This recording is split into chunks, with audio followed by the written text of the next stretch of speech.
பாவத்தின் இருந்து ஒரு மனுஷனை விடுவிக்க வேண்டுமானால் ஒரு ரத்தம் தேவைப்படுகிறது.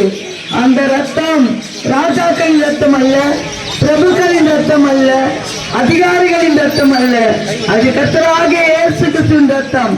அது பரிசுத்தமுள்ள ரத்தம், அது விலையேறப்பட்ட ரத்தம், அது உயிர்த்தெழுந்த ரத்தம். அந்த ரத்தம் இன்றைக்கும் பேசுகிறது. அருமையான தேவ ஜனங்களே, நாங்கள் அறிவிக்கிற இயேசு கிறிஸ்து மரணத்தை ஜெயித்தார், உலகத்தை ஜெயித்தார், பாவத்தை ஜெயித்தார்.